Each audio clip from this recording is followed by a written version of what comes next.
안녕하세요. 저는 60대 여성으로 딸이 있는 부모입니다. 자녀들도 다 자랐고 세월이 흘렀기에 세상을 살 만큼은 살았을 것 같아요. 이 나이가 되면 미처 못할 것이나 어려운 일이 없을 것 같지만 실제로는 세상이 마음대로 되지 않는다는 것을 깨달았어요. 특히 사람 관계는 그런 것 같아요. 원래 사람들과 어울리는 것이 가장 어려운 일이라고 하던데 이런 일에 대해 깊이 생각하게 됐어요. 양보하고 노력한다 해도 상대방이 이해해 줄 것을 바라는 것도 결국은 제 내심이라는 것을 최근에야 깨닫게 됐어요. 그래서 지금 다시 생각해도 참 속상한 일이지만 이번 사건으로 이를 깨달음으로써 더 배우게 될 것이라고 생각하며 이 경험을 통해 더 나아가기로 마음먹었어요. 제 딸이 결혼하려던 일이죠. 도중에 벌어진 일입니다. 저와 사돈이 될 뻔했던 여자와 있었던 일이죠. 젊은 시절 남편을 만나 결혼한 저는 예쁜 딸까지 낳으며 행복한 결혼 생활을 했었습니다. 다정하고 착한 남편은 열심히 사회생활하며 가족을 위해 노력해 주셨고 남편이 내조를 하며 살림을 하다가 저는 눈에 넣어도 아프지 않을 딸의 성과 재롱을 보며 매일 웃음을 잃지 않았어요. 그래서 그저 제 가족이 오랫동안 건강하고 행복하길 바라며 현실에 만족하며 살아가고 있었습니다. 그런데 그것마저도 제가 많은 것을 바랬던 건지 하늘은 너무 일찍 우리 남편을 데려갔어요. 누구도 예상할 수 없었던 사고로 남편은 하루아침에 저희 가공간 모녀의 곁을 떠나고 말았고 저는 그렇게 남편을 잃은 과부가 되어 홀로 딸을 키우게 되었습니다. 당시에는 남편의 죽음을 쉽게 받아들이지 못하고 슬픔을 감당하기 어려웠지만 가장이 된 저는 하루빨리 정신을 차리고 일어나야 했어요. 하지만 결혼하고 지금껏 집에서 살림만 하며 주부로 살았던 제가 당장 가장이 되기란 쉬운 일이 아니었습니다. 아직 딸은 어리고 이 아이를 대학까지 보내려면 얼마나 많은 돈이 들어갈지, 그 많은 돈을 어떤 일로 벌 수 있을지 앞이 깜깜하고 도저히 자신이 없었어요. 하지만 책임져야 할 자식을 둔 엄마였던 저는 그런 감상에 빠져있는 여유도 없었죠. 지금 바로 두 식구가 먹고 살기 위해서는 제가 무슨 일이라도 해야 했거든요. 그런데 살림만 하던 저를 받아주는 회사는 없었고 가뜩이나 불경기에 종업원을 구하기 어려운 가게들도 줄어서 저는 마땅한 일자리를 얻기 쉽지 않았습니다. 그렇다 보니 장사를 생각하게 됐어요. 뭐라도 팔아서 돈을 벌어야겠다고 생각했던 거죠. 다행히도 지난 세월 동안 가족 건강을 생각하며 살림은 열심히 한 덕분에 마대는 자신이 있던 터라 제 손맛이 다른 사람들에게도 통하지 않을까 기대하며 저는 작은 식당을 차리게 됐습니다. 처음 해보는 일이었기에 가게를 차린다는 것에 대해 두렵고 걱정이 많았지만 이게 아니면 뒤는 없다고 생각하며 저는 가게에 제 사활을 끼워 넣었습니다. 망하면 제 딸과 함께 길에 나앉게 될지도 모르는 불안감이 저를 채찍질했습니다. 몇 년 동안 잠도 거의 자지 않고 쉬지 않으며 노력했습니다. 그때는 어떻게든 남편 대신 가장이 되어 일어서야 한다는 생각에 고생이고 버텼습니다. 그렇게 식당을 차리고 처음 1년간은 자리를 잡겠다고 식당 휴무일도 없이 매일 가게 문을 열고 새벽처럼 일어나 좋은 재료를 사와 재료를 손질하고 손님 한 명이라도 받겠다며 휴식 시간 없이 하루 종일 주방에서 있었습니다. 그만큼 노력한 덕분에 언젠가부터 한 번 오신 손님이 또 오시고 지나가던 손님들이 찾아주시고 그렇게 아름다운 단골을 얻었습니다. 생겨나서 장사가 잘 되어 규모가 커졌고 몇 년 만에 작은 구멍가게 장사가 사업으로까지 이어졌습니다. 저는 경제적으로 여유를 많이 가지게 되었습니다. 그런 여유가 생기면서 딸에게 집중하고 싶었습니다. 어렸을 때 바쁘다고 제대로 놀아주지 못하고 일찍 아버지를 잃은 딸이 외로웠기 때문에 안쓰러웠습니다. 그래서 딸에게 좋은 엄마가 되어주면서 아버지의 빈자리를 채워주기 위해 많은 시간과 노력을 쏟았습니다. 딸이 하고 싶은 것은 다 해주려고 했으며 바쁜 와중에도 매일 딸과 함께하는 시간을 내려고 했습니다. 물론 여유가 있었기에 가능했던 일이기도 했지만 저가 했던 것입니다. 딸에게 많은 것을 해주고 싶었던 이유는 꼭 금전적 여유 때문만이 아니었습니다. 아마도 저는 사정이 여유로우지 않았더라도 어떻게든 딸에게 다양한 경험을 느끼게 해주었을 것입니다. 사실 남편이 그렇게 떠나버리고 나서 제 인생 관점이 바뀌었습니다. 남편이 있을 때는 현실에 안주하고 모험을 피하며 정해진 삶을 바랬었는데 그렇게 젊은 나이에 헛되이 떠나버린 남편을 생각하면 무엇이든 할 수 있는 때에 경험하고 느끼는 것이 좋다고 생각을 바꾸었어요. 당장 내일도 어떻게 될지 모르는 인생에서 후회를 최소화하자는 뜻이에요. 그래서 저는 제 딸이 원하는 것은 최대한 들어주었고 딸이 음악을 공부하고 싶다는 말에 적극적으로 지원해 주었습니다. 이렇게 음악을 좋아하는 딸이 음악 공부를 하던 중이었어요. 딸 아이는 성인이 되어 작곡과 작사의 일을 하게 되었습니다. 보통 사람들이 기대하는 대단한 연가나 음악가는 아니었지만 충분히 자기 몫을 해내고 즐겁게 살아가는 딸이라서 저는 늘 자랑스러웠어요. 사실 저한테는 딸이 아빠 없이도 바르게 자라준 것만으로 고마운 일이었죠. 그렇게 자랑스러운 제 딸이 어느 날 제 앞에서 결혼 이야기를 내더라고요. 당시 딸 아이가 지인 소개로 만나 교제하던 남자친구가 있었거든요. 하영이도 나이가 있으니 이제 슬슬 결혼 생각을 할 때가 된 것 같았지만 막상 껴안고 살던 딸이 결혼한다고 하니 시원치 않고 마음이 복잡했습니다. 하지만 저는 반대할 생각은 전혀 없었어요. 제가 참견하지 않아도 그동안 함께했던 그녀를 믿고 응원할 거라고 믿었거든요. 잘해오던 딸이어서 좋다면 모든 것이 좋았던 저는 예비 사위를 소개받기도 전에 결혼을 허락하기로 마음을 굳혔어요. 그런데 정식으로 결혼 인사를 하기 전에 먼저 그 집 어른을 만나고 온 딸이 어두운 얼굴로 돌아왔어요. 왜 그래, 하영아? 왜 그렇게 표정이 안 좋아? 라고 물으니 몰라. 아무래도 다 망한 것 같아. 나 결혼 못하면 어떡하지, 엄마? 라고 하더라고요. 그게 무슨 말이야? 왜 그 집에서 반대하시는 거니? 우리 딸이 모자란 점이 뭐가 있다고? 라고 했더니 어머님이 내 직업이 별로 마음에 안 드시나 봐. 팔아서 먹고는 살겠냐고 걱정하시더라. 거기다 내 앞에서 자꾸 듣기 민망할 정도로 성민이 칭찬만 결과적으로 마음을 굳혔는데 막상 상황은 예상보다 예상치 못한 반응을 얻게 되었어요. 하시길래 왜 그러시나 했더니 내가 성민이한테 어울리지 않는 여자라고 생각하시는지 나를 못다 하는 거였어. 내가 나쁜 일이라는 것도 아닌데 내 직업을 깔보고 나를 은근히 무시하시는 거야. 기분이 너무 상하는데 그렇다고 시어머니 되실 분을 처음 만난 자리에서 기분 나쁘다고 대놓고 드러낼 수도 없고 표정을 관리하느라 혼났어. 저는 우리 딸이 어디 가서 미움받을 만한 아이가 아니라고 생각해서 예비 사돈 만나는 것을 듣고도 별로 걱정이 없었는데 를 당하고 돌아왔다는 딸의 말에 놀랄 수밖에 없었습니다. 단지 직업이 마음에 안 든다는 이유로 제 딸을 못마땅해 하실 줄은 상상도 못했습니다. 못했거든요. 그래서 그 얘기를 듣고만 있었어. 바보같이, 아니 나도 화는 못 내지만 가만히 있을 순 없지.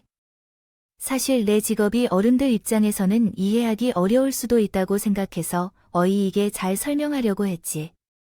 근데 어머님이 내 말을 들으려고 하질 않아. 그러더니 그래봐야 결국 딴 따라 노름 아니냐고 나한테 그런 말까지 하시는 거야? 아유, 그랬구나. 아이, 근데 너무 속상해하지 마. 말대로 사도께서 뭘 잘 모르셔서 그러시는 거지. 엄마, 어릴 적엔 가수한다고 그러면 딴 다 하라고 그냥 놀고 먹는 한량인 줄 아는 사람들도 많았어. 어른들이 워낙 그렇게들 말씀하곤 그러셨거든요. 아마 사돈께서 편견이 있어서 그러셨을 거예요. 원래는 어머니와 같은 나이쯤이면 살아온 세월만큼 편견이 쌓여서 생각을 바꾸는 것이 쉽지 않거든. 그래도 하영이 내가 어떤 아이인지, 직업이 어떤지 차차 알게 되시면 다시 좋게 봐주실 거예요. 그러니까 너무 심하게 낙담하지 마. 응. 저희 딸이 기분 나쁜 내색도 하지 않고 눈높이를 맞춰 설명하는데도 예비 사도는 제 딸 얘기는 전혀 듣지 않고 저희 딸에게 비하 발언까지 하며 제 딸을 무시했다고 했어요. 그 말에 저도 기분이 나빴지만 저는 내색하지 않고 그저 속상해하는 딸을 위로할 수밖에 없었어요. 그렇게 그날 딸에게 듣게 된 사돈의 모습에 좀 불안한 마음이 생기기도 했지만 제가 직접 사돈을 뵌 적이 없어서 크게 문제로까지는 생각해 본 적이 없었어요. 생각하지 않았습니다. 저희 나이쯤 되면 편견은 없을 순 없다고 생각했습니다. 사돈도 그러는 것이라며 이해하려고 했죠. 딸 가진 부모 입장에서 좋은 시어머니를 만나면 다행인 일이지만 그렇다고 딸의 결혼을 반대할 수 없었거든요. 결혼해서 저희 딸이 시어머니를 모시고 살 것도 아니고 사실 시부모에 대한 문제보다는 남편이 어떤 사람인지가 훨씬 더 중요하다고 생각했어요. 그리고 사돈이 딸의 직업 때문에 편견을 가지고 있는 거라면 그런 편견은 살면서 차차 없어질 거라고 생각했죠. 딸이 음악 일을 하면서 돈을 못 버는 것도 아니었거든요. 그래서 저는 딸과 사위가 잘해준다면 뭐 결혼까지 아무 문제 없을 것이라고 생각했습니다. 없을 것이라고 생각했습니다. 이후 아이들은 각자 양가 부모님에게 정식으로 인사를 드리게 되었고 먼저 예비 사위가 우리 집을 찾아왔습니다.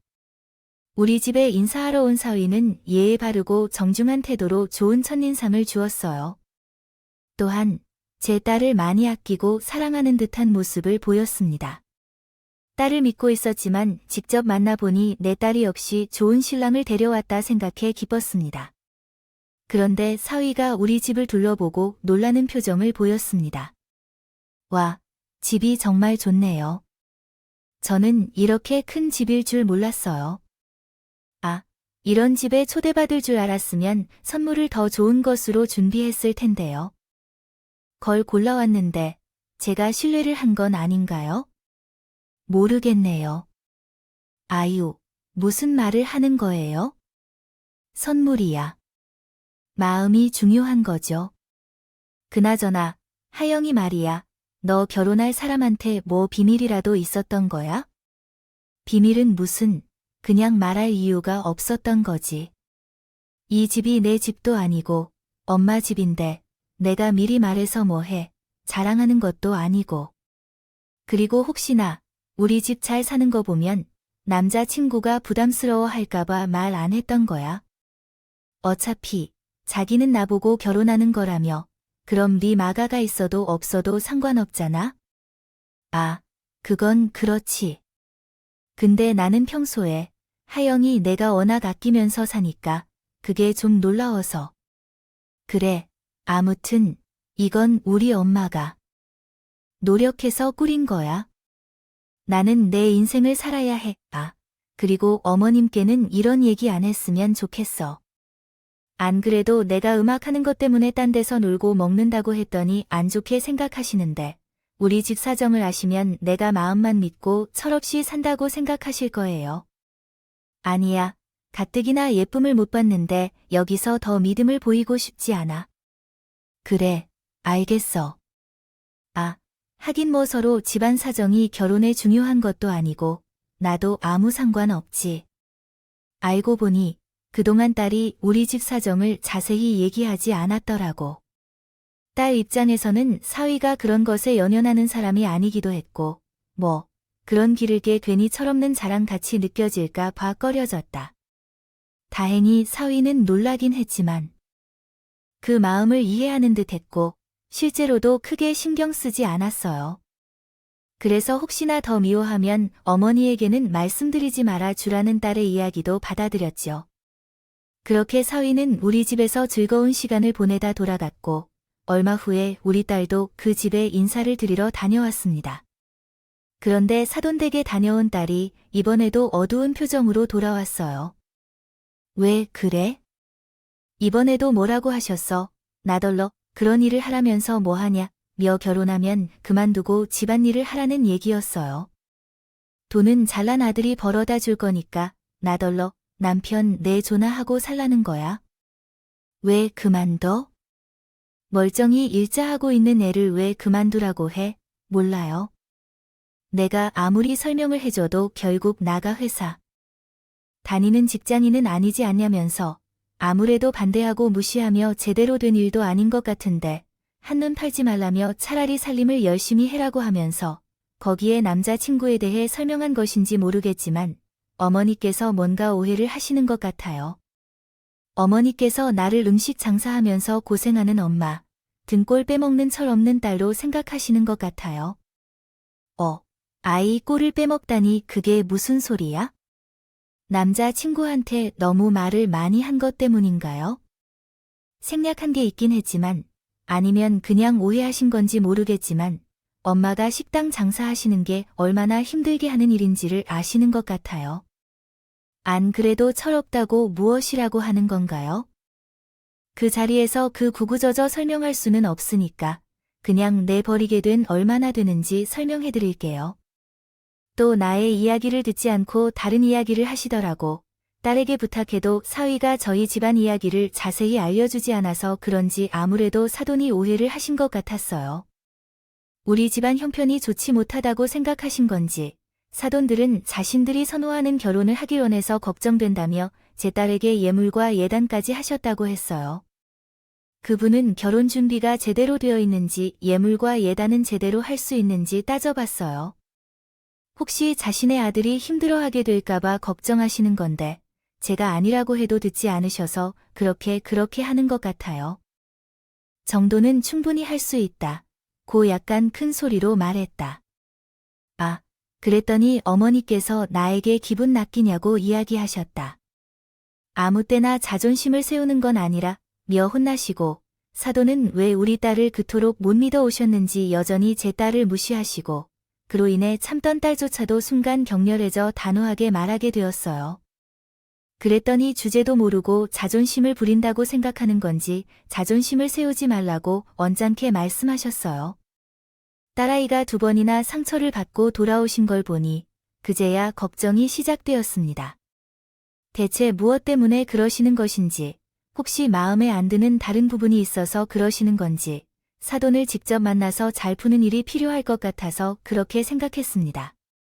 다행히 상견 날짜를 알려주셔서 거기서도 애들을 결혼시키지 않을 생각은 없구나 싶었지만 그렇게 얼마 지나지 않아 우리는 드디어 상견례를 하게 되었습니다. 그러나 일부러 다툼을 일으키려는 것인지 우리보다 먼저 도착한 사돈이 방으로 들어가지 않고 밖에 나와 있었습니다. 사위 재촉에 일찍 도착은 했지만 우리보다 먼저 왔다는 게 자존심 상한 것인지 굳이 우리 뒤에 들어오겠다고 버티고 있는 것 같았습니다. 그런 모습을 보니 왜 그리까지 하는지 생각이 들었지만 앞으로 돈들 사이에 의미 없는 다툼을 하고 싶지 않았기 때문에 분위기를 밝게 해보려고 노력했습니다.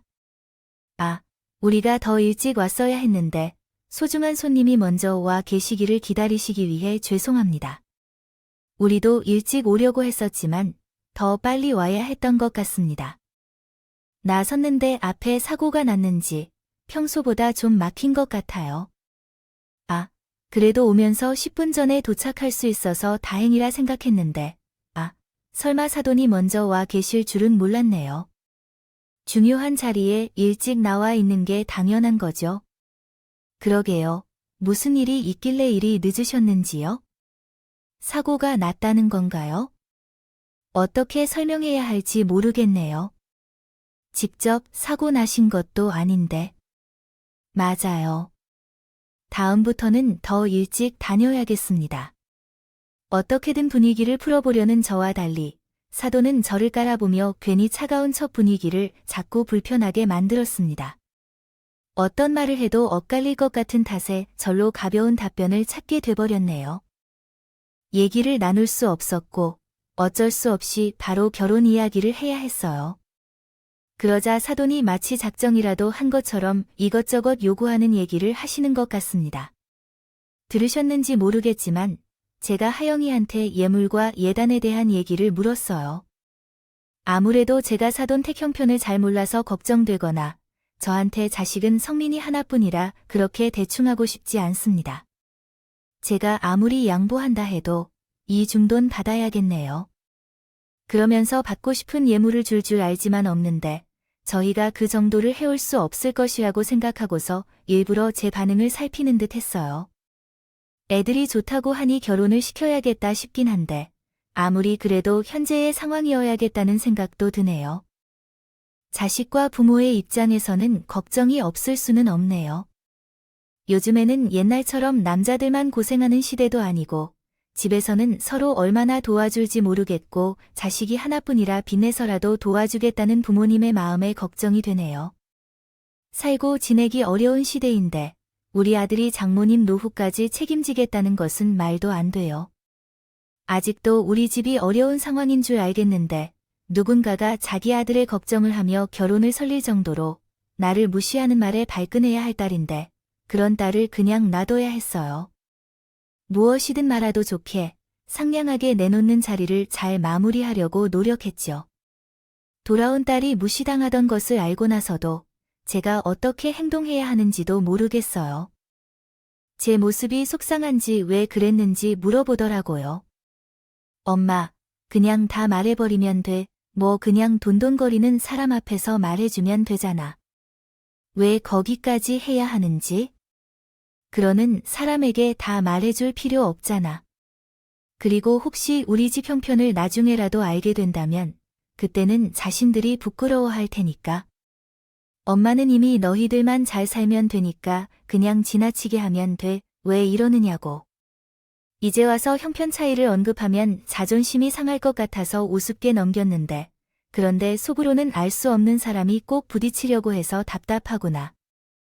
딸이 결국 참지 못하고 집안 사정을 얘기했습니다.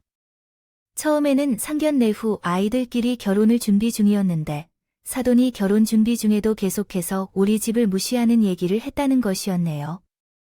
무슨 일이든 손해를 보게 만들 것 같다는 식으로 이래저래 딸과 쟤를 무시한 게죠. 이런 상황이 계속됨에 따라 더욱 심해지는 욕설에 딸이 결국 폭발했고 화가 난 딸이 집안 사정을 다 얘기했다는 것입니다. 딸은 집에 돈이 없는 게 아니라는 것을 어머니가 알면 놀라고 자중할 줄 알았는데 그 이야기를 들은 사돈은 오히려 딸을 거짓말쟁이 취급하며 돈이나 까먹는 딴딸로 비난해 제 딸에게 화를 내었다고 하네요. 이러한 일로 인해 마침내 참을 수 없는 상황에 이르렀습니다. 파혼까지 고민하게 되어서 그러자 괜히 잘못 없는 사위가 울고불고 빌며 딸을 설득하고 저도 딸을 달래야 했습니다. 그러다가 주말이 돼서 제가 딸의 기분을 풀어주려고 오랜만에 다른 지역으로 갔던 날이었어요.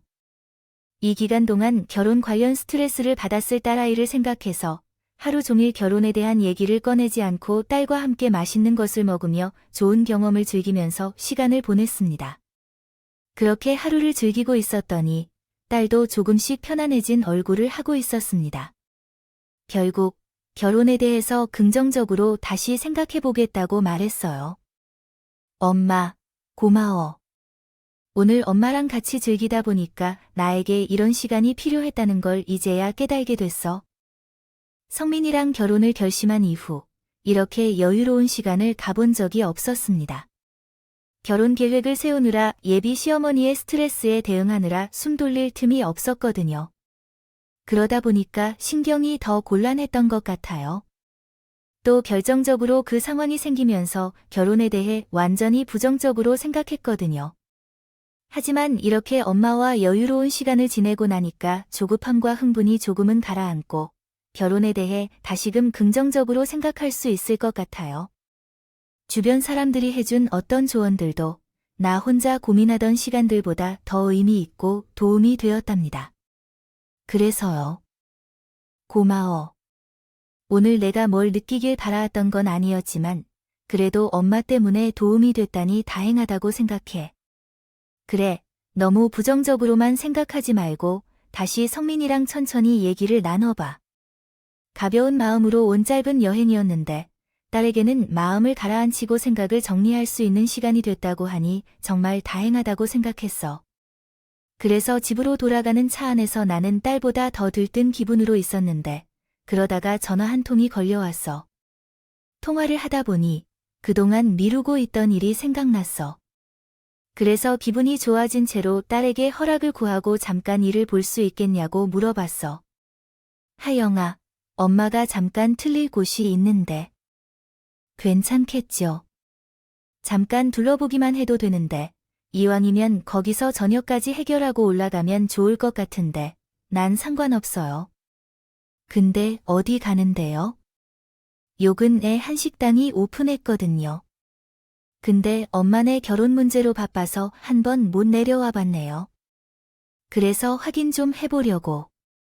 그럼 중간에 빠질게요. 그렇게 딸과 함께 일을 볼 겸 밥을 먹을 겸 새로 오픈한 식당으로 가요. 그리고 도착한 식당에서 제가 식당 사장님과 이것저것 확인하며 돌아보는 동안 다른 식당 내에 준비되어 있는 방에 앉아서 저를 기다리고 있었어요. 방에서 기다리는 딸 때문에 빨리 둘러보고 싶었지만 이게 또 대충 넘기고 볼 수 있었네요. 없더라도 그래서 식당의 인테리어, 주방 시설, 음식 맛, 그리고 손님들의 반응까지 확인하고 있었습니다. 이렇게 둘러보니 이제 딸과 함께 밥을 먹으러 가기로 했어요. 그래서 마지막으로 둘러보던 좌식방에서 내려와 차에 예비 사돈을 마주쳤어요. 어느새 제 귀에 들리는 목소리가 있었는데 그게 예비 사돈이었어요. 아주 잠깐이었지만 헤어캡과 위생 마스크를 쓰고 있는 모습으로 예비 사돈을 알아보지 못하길 바랐어요. 나 자신으로서도 좋은 인상을 주지 못했던 상견례 자리에서 제 딸을 위해 한 행동도 있었기 때문에 그런 생각을 했습니다. 그래서 고개를 돌리고 딴청을 피우고 있었는데 예비 사돈이 눈에 띄었어요. 저를 딱 알아보더라고요. 그러더니 제 모습을 보고 오해를 했는지 깔깔거리며 웃고 있었어요. 그때 제 복장이 오해를 사기 딱 좋은 모습이었거든요. 음식을 다루는 곳이라서 저는 위생을 위해 앞치마를 메고 헤어캡과 마스크를 착용하고 있었습니다. 누가 봐도 그 식당에서 일을 하는 사람으로 보일 수 있는 모습이었죠. 그런데 그 식당에서 제가 일을 한다고 해도 웃고 무시할 일은 아니잖아요. 제가 식당 직원이라 해도 그냥 자기 일을 하는 거에 불과한 거죠. 하지만 예비 사돈에게는 그 순간이 남달랐던 것 같습니다. 우리 딸이 자신에게 화를 내고 쏘아붙였던 일에 앙심을 품고 있는 것 같은데 그때 제가 그 식당에서 일하는 사람처럼 보였기 때문이지요. 복수를 할 수 있는 기회가 찾아왔다고 생각한 것 같았죠. 그래서 그런지 사돈은 그때부터 저를 향해 조롱 섞인 말을 뱉었어요. 어머, 사돈은 우리가 인연인지 악연인지 모르겠는데 뭐로 묶여있긴 한가 봐요. 여기서 또 이렇게 뵙네요. 아, 근데 여기서 일하셨어요. 난 우리 성민이도 그렇고 하영이도 삭개서 당한다고 길래 당연히 식당 주인인 줄 알았는데 자기 식당 하는 게 아니라 남의 식당에서 일을 하는 거였구나. 아, 근데 애들은 이런 게 뭐가 창피하다고 거짓말을 했대. 식당에서 아르바이트 한다고 내가 사돈 무시할 것도 아닌데네. 아, 그게 아니라 제가 싫은 게 아니에요. 굳이 명하실 필요 없어요. 저야 삭개서 식당 주인이 총어버리든 아무 상관입니까? 나는 아까 계산하기 전에 우리 사돈에게 팁이라도 주었어야 했는데 어떻게 해야 할지 지금이라도 고민 중이다. 우리 사돈이 일하는 것을 알게 되었는데 그냥 떠나는 것만으로는 예의가 아니겠죠. 아, 잠시만요. 사돈, 제가 갖고 있던 현금이 여기 어디 있을까요? 거기 100원밖에 없네. 사돈, 러치. 아이고, 속상해요. 이런 일이 벌어질 줄 알았으면 가게에서 현금을 좀 챙겨왔을 텐데. 처음에는 해명을 해보려고 했지만 그 여자는 제 이야기를 듣려고 한 적이 없었어요. 제 말을 끊고 조롱하려고 바빴죠. 그 여자가 말을 걸었던 이유는 모두 제 딸에 대한 복수였다는 걸 알았던 저는 그 상황을 빨리 끝내야겠다는 생각만 했습니다. 그러나 화장실에서 나오던 딸이 그 모습을 목격하게 되자 자리를 빨리 피하려던 제 계획은 틀어졌습니다. 딸은 곧장 사돈에게 화를 내려 했고 저는 먼저 자리를 떠날 것을 제안하여 딸의 화를 달래게 되었습니다. 저기, 지금 무슨 소리를 하는 거예요? 지금 당신이 우리 엄마를 무시할 자격이 생겼다고 그런 소리를 하나요? 하영아, 넌 안에 있지? 뭘 하는 거니? 나와 내가 이러다가 해결되는 건 하나도 없어. 얼른 들어가. 엄마가 마무리하고 나갈 테니까. 어머, 넌 또 여기서 뭐 하는 거니? 아, 사돈이 도와주려고 왔구나. 그래도 얘가 완전히 양심 없고 생각 없는 애는 아니에요. 지가 까먹은 돈이 미안해서 이렇게 주말에 엄마를 도우려고 온 걸 보면 근데 넌 다른 사람이 있든 없든 전혀 상관이 없구나. 내가 사돈 얘기 조금 했다고 내 앞에서 눈을 치는 걸 보면 근데 이번에는 내가 뭐 잘못한 게 있다고 거품을 묻는다. 사돈을 만난 게 반가워서 인사 좀 하고 있는 걸 가지고 하여튼 얘가 자격지심이 많아요. 사님 제가 이런 말씀 처음 드리지만 하영이가 저번에도 제게 눈을 치는 따박따박 때 들었어요. 거기다 곧 시어머니들 앞에서 거짓말까지 했으니까요. 사돈도 그렇고 자기도 그렇고 뭐 경제적으로 하나 부족한 게 없으니까 일 안 해도 먹고 살 걱정 없으니까 남의 일에 상관치 말하면서 소리를 꽤 질렀다.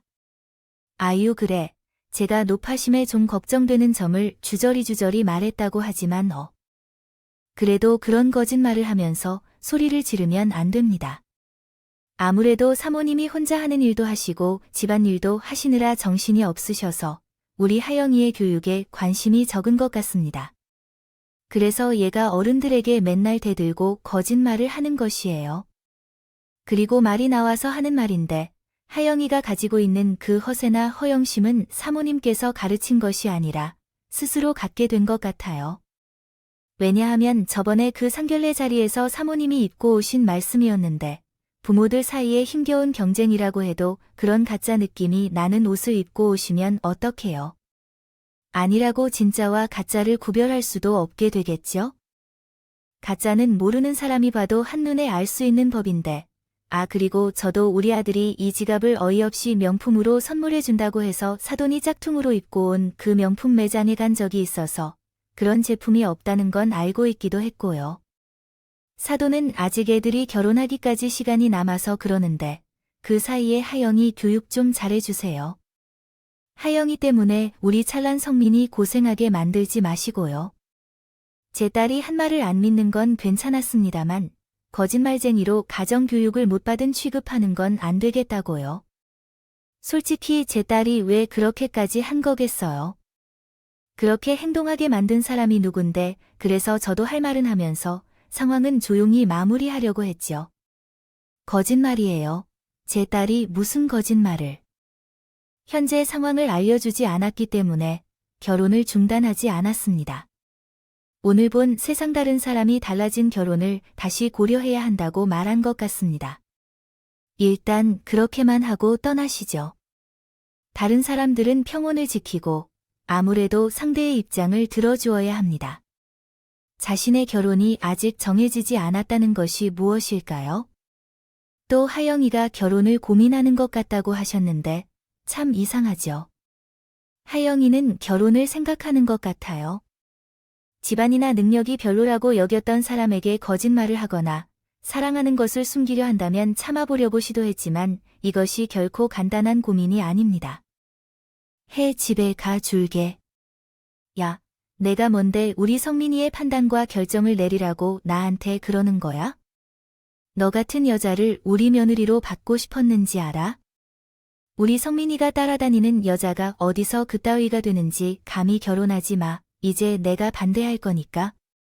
결혼해서 우리 아들 피 빨아 먹을 생각하던 말도 하지 마. 취향 알면서 연애하던 인연이 어떤지 정말. 그리고 당신은 뭔데 내 말을 다시 생각해봐. 미인이란 뭔데? 그 나이에도 식당에서 직원으로 일하는 여자를 무시하고 그딴 소리를 하고 있어. 어쨌든 어머니나 딸 같은 사람들 주제를 모르고 지랄 난리를 피우고 있네. 야, 내가 여기 안 나간다면 너는 어쩔 거야? 꼬락지를 보아도 원들 중에서도 제일 고인 것 같은 데가 나 어쩌겠어? 여긴 내가 소란 피우는 건데 난리를 피우면 너 문제 없을 것 같아. 직원 하나 때문에 난리가 났는데 여기 사장이 너 안 자르겠냐고. 아줌마. 지금 우리 엄마한테 뭐라고 했어? 이 아줌마가 진짜 미쳤나? 아까부터 어딜라고 말을 함부로 해, 하영아. 됐어. 여기서 소리 질러봤자 똑같은 사람만 되는 거야. 저런 여자 상정해 뭐하니? 얻는 것도 없고 기분만 잡히지. 자기가 무슨 짓을 하고 있는지는 나중에 다 알게 될 테니까 무시하고 그냥 가자. 여기 식당 사장님이랑 찾아온 손님들께 피해 주지 말고. 근데 내 신발이 어디지? 내가 여기 뒀는데. 아, 여기 있구나. 년들이 사람 약을 올려놓고 어디로 내려가려고 해? 가면은 어딜 가야 하나 고민하다가 그 여자와 만나야겠다고 생각해서 흥분한 딸아이를 진정시킨 후에 신발을 신고 식당을 나가려고 했어요. 그런데 그때 제가 신으려는 신발을 그 여자가 발로 찼어요. 그리고 제 길을 막아 세우고 끝까지 싸워보자는 식으로 저와 싸움을 걸어왔습니다. 제 입장에서는 난감한 상황이었어요. 설령 그 여자와 목소리를 높여 다투는 것으로 끝나도 가게 밖에서 싸울 필요가 있었거든요. 그렇게 해야만 했던 이유가 있었습니다. 그 이유는 당시 상황을 프레즈하우로 보러 오신 사장님을 통해 밝혀지게 되었어요.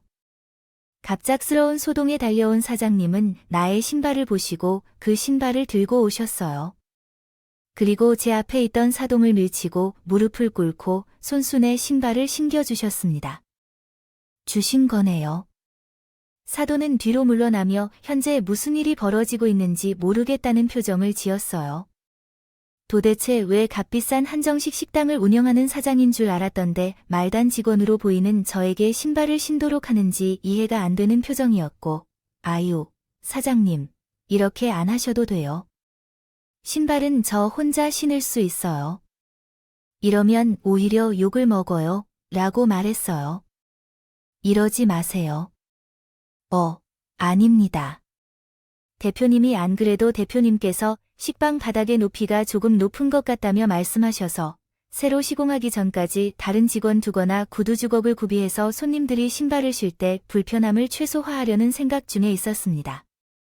며칠 내로 지적된 부분을 시공이나 다른 방법으로 수정할 수 있도록 노력하겠습니다. 제가 도리하겠습니다. 그러나 제게 어떤 관계에 계신가요? 제가 들어왔을 때 목격한 바에 의하면 손님들 사이에 논쟁이 조금 있어 보였습니다. 사장님은 그것에 신경 쓰실 필요 없습니다. 우연히 알게 된 분인데 그 사람이랑 식당 밖으로 나가려고 하는 걸 방해했어요. 그래서 말씀드리는데 우리는 바로 나가서는 올라가기로 했습니다. 그래서 바로 식사를 준비하지 않아도 됩니다. 음식 맛은 다음에 올 때 확인해 보겠습니다. 뭐라고요? 누구세요? 죄송합니다. 이 여자분에게 무슨 말씀을 하셨나요? 그분이 대표인데 이분이 회사의 대표님이세요. 그러나 왜 그렇게 하시나요? 아니요, 그렇게 하는 게 적절한 일인가요? 앞치마에는 이렇게 사용하시면 안 돼요. 마스크를 쓰고 있는데, 뭐야? 아, 지금은 말로 속이는 게 부족해서 사람들까지 동원하는 거야? 뭐야? 아, 그렇게. 그쪽으로 안 했으면 제가 두르고 있던 걸 깜빡하고 그대로 차에 탈 뻔했네요. 사장님, 여기 앞치마와 나머지 물품들을 잘 둘러봤습니다. 지금 이대로 쭉 장사하시면 될 것 같아요. 앞으로도 본사에서 요청하시거나 도움을 구하실 부분이 있으면 언제든 편의 관련 부서로 연락 주시고요. 저도 틈틈이 내려와서 도울 수 있게 응원하겠습니다. 그럼 안녕히 계세요. 아, 잠깐만. 가긴 어디에 가요? 당신, 무슨 일이야? 당신 뭐냐고, 당신 뭔데? 높은 사람인 척, 그래. 방금 여기 식당 사장님께서 하시는 말씀 못 들었어요. 여기 대표라는?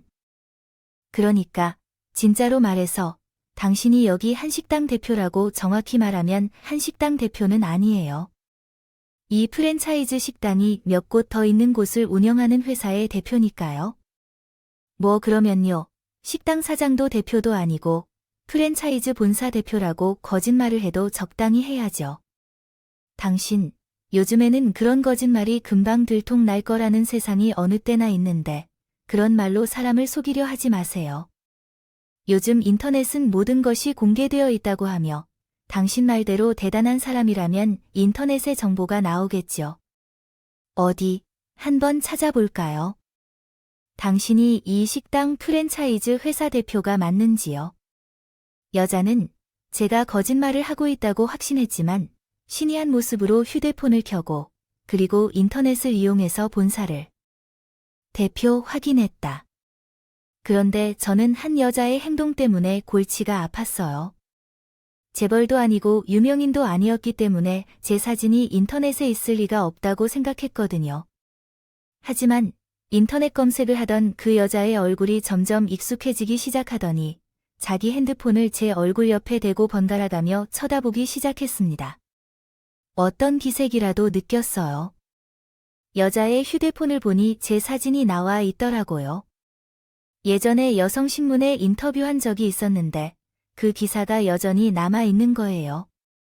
여자가 제 말을 믿으리라 생각했던 저는 여자의 손을 잡고 있던 것을 뿌리쳤습니다. 그리고 자신있게 말했어요. 이제야 사람의 말을 믿겠어요 확인했습니다.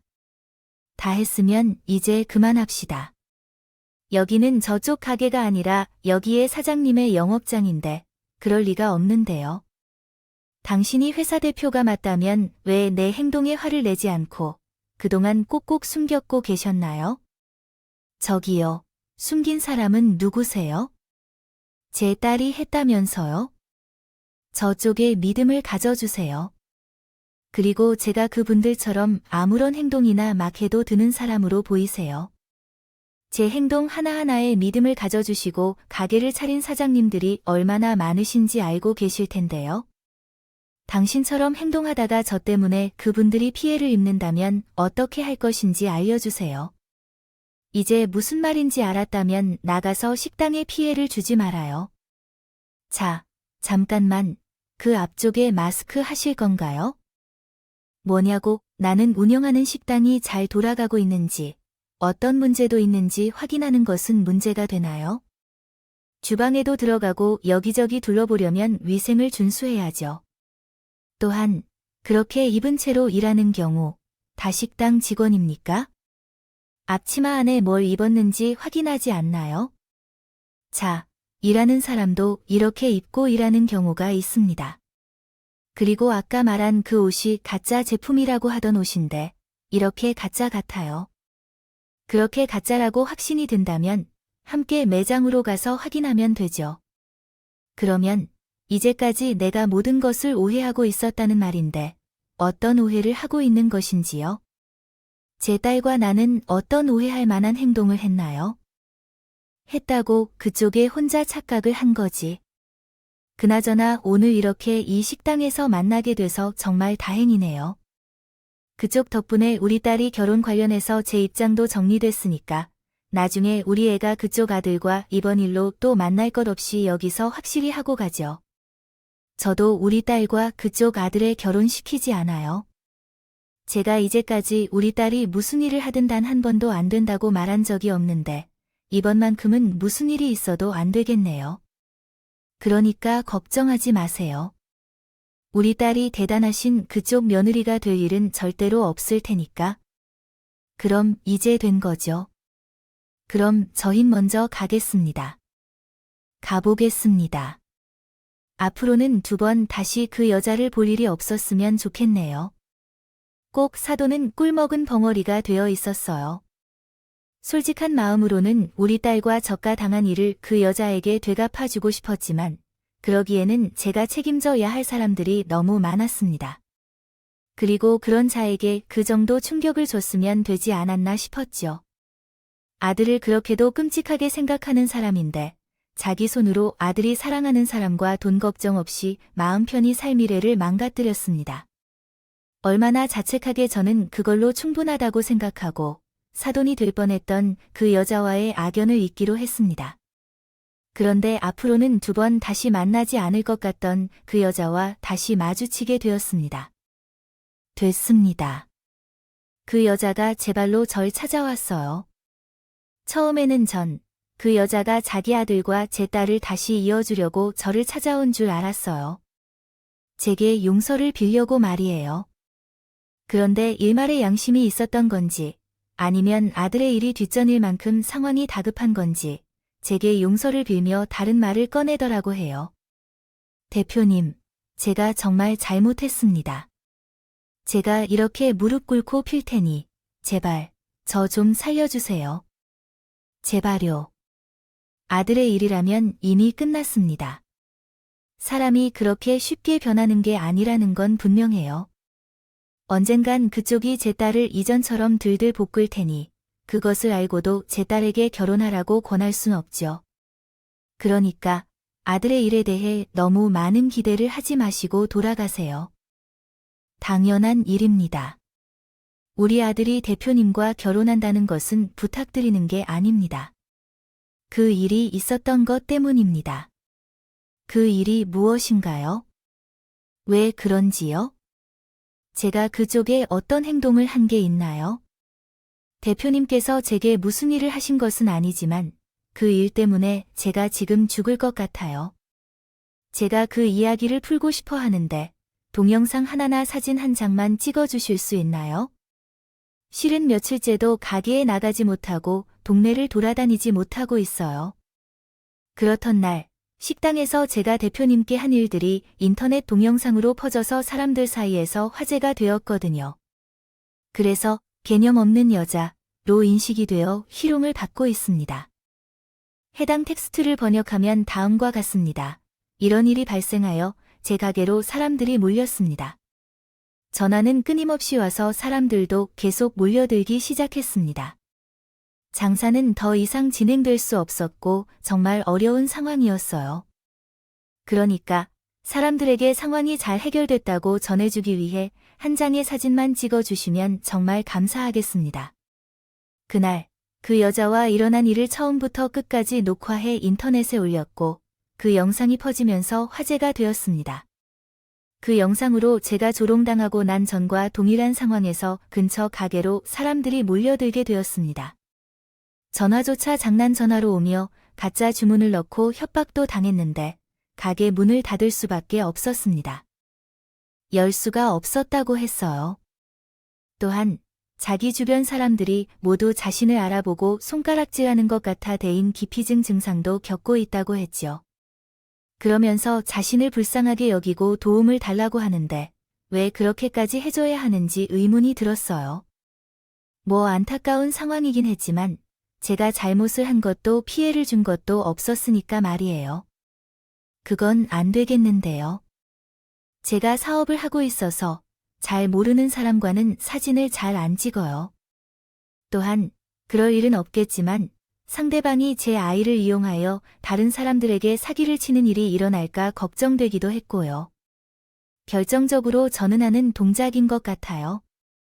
그쪽에게 좋은 감정이 없어요. 제 딸도 그렇고 저도 그렇습니다.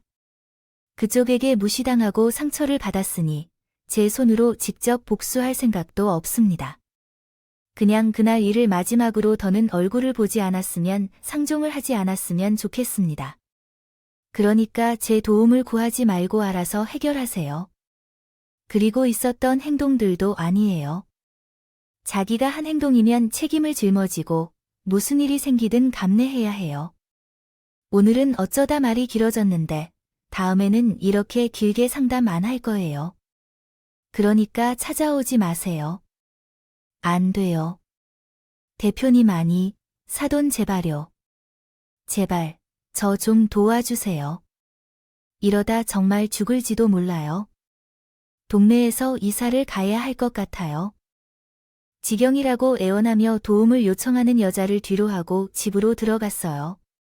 그러나 여자는 여전히 제게 도움을 필요로 하며 우리 집 앞에서 한참 동안 소리를 질렀어요. 결국 경찰에 신고한 후에야 그 여자를 쫓아낼 수 있었습니다. 또한 그 여자가 다시 찾아와서 오랜 시간째 장사하던 자리를 내놓았다고 합니다. 결국 사람들의 괴롭힘에 버티지 못하고 나서게 되었죠. 그렇게 되자 그 집아들이 우리 집을 찾아와서 제 딸에게 책임을 물었어요. 자기 엄마가 비난을 받고 장사를 그만두게 되었던 것도 모두 우리 탓이라고 주장했죠. 그러나 상황이 안 좋아졌을 때 제 딸의 얼굴을 보며 일어선 모습이 보였고 말이 안 통할 때나 유전적인 것인지 딸의 모습을 봤을 때 일어서게 되었습니다. 현재 남의 집에 와서 목소리를 높이는 사람이 협박이라는 말을 하는데 누군지 몰라요. 진짜 협박이 무엇인지 잘 모르는 것 같아서 한번 시도해 보려고 했어요. 그때 그곳의 어머니로 되는 분이 가게에서 소동을 일으키고 그 사건을 법적으로 조사하려고 합니다. 영업방해 명예훼손으로 고소하려고 해요. 그 아이를 그 방법으로 법원에서 판단하려니 어떡하죠? 지금도 여전히 마찬가지라고요. 주말에 동의 없이 남의 집을 찾아와서 이러는 것은 협박죄가 아니라고 생각해요. 그렇게 목소리를 높이는 행동을 어떻게 처리해야 할지 신고하면 좋을까요? 죄송합니다. 다른 의도는 없고 제 어머니가 겪은 일이 억울하고 매우 억울한 일이었어요. 자신의 행동임에도 불구하고 그쪽이 사과하러 온 적도 없이 그쪽 어머니만 변명하려고 한다면 이만 더 이야기하지 않겠어요. 우리는 그런 쓸데없는 이야기들을 생각하지 않으니까 결국 그 집 아들은 아무 소득 없이 집으로 돌아갔습니다.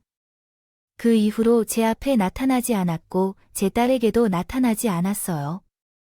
그 집 여자 역시 몇 차례 자리를 옮겨 장사하려고 했지만 동네에 유출된 소문 때문에 계속해서 실패했다고 합니다. 나중에는 장사도 그만두고 이사를 가게 되면서 완전히 그 지역을 떠났다고 했어요. 이런 일이야말로 자업자득이라는 생각이 들었어요. 지금까지 살면서 또 이번 일을 경험을 통해 한 번 더 확인한 바에 따르면 사람은 어디에서든 착하고 존경받을 만한 삶을 살아야 한다는 생각을 합니다. 내가 하는 일이 누구에게 알려질지 계속 걱정하며 행동하는 것이 아니라 자신에게 자신감 있게 행동하기 위해서라는 것이죠. 따라서 우리는 모두 스스로에게 자신감 있게 행동할 수 있도록 노력해야 합니다. 이로써 내 이야기를 마치고 인사를 드리겠습니다. 읽어주셔서 감사합니다.